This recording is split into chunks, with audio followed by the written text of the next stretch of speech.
Motorola has just launched the new Motorola Edge 50 Neo, a device that curiously arrived very late compared to the rest of the Edge 50 family and is the successor to the very famous and much-loved Motorola Edge 40 Neo. However, to be honest, it retains many of the features of the previous model, or at least they are very similar. This device comes in 4 available colors, all in collaboration with Pantone: blue, gray, gold, and finally orange. Although each of them has increasingly elaborate names, they honestly look beautiful. Some of them have synthetic leather finishes, while others are more traditional. In this device, we find a 6.4-inch OLED display with K resolution and a 120 Hz refresh rate with 3000 nits, and in this case, protected by Gorilla Glass 3, which is quite strange. It seems that it won't be such an attractive device in this regard.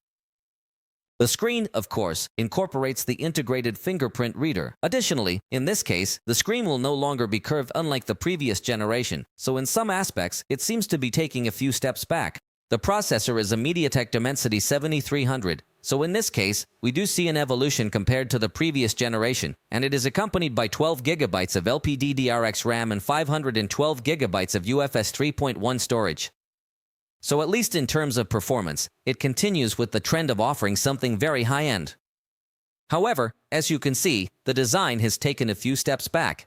The battery has also been modified. It now has a capacity of 4,310 mAh, whereas the previous generation had 5,000 mAh. So, I think there is a decrease and some steps backward here. However, it does support 68-watt charging and 15-watt wireless charging. On the other hand, in the photography department, we do see an improvement. So, as you can see, in some aspects it goes backward, while in others it moves forward.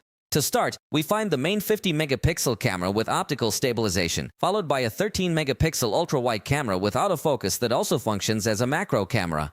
Up to this point, it is quite similar to what we saw on the previous generation.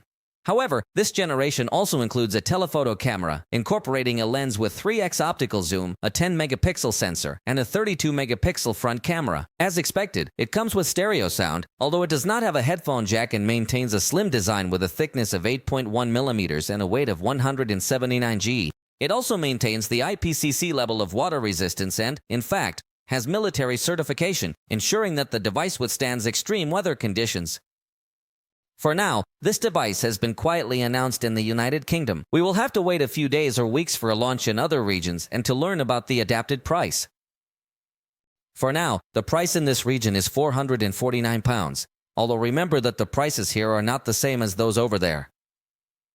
It is a device that I think will be a good proposition. Everything will depend on the price at which it is announced in each region.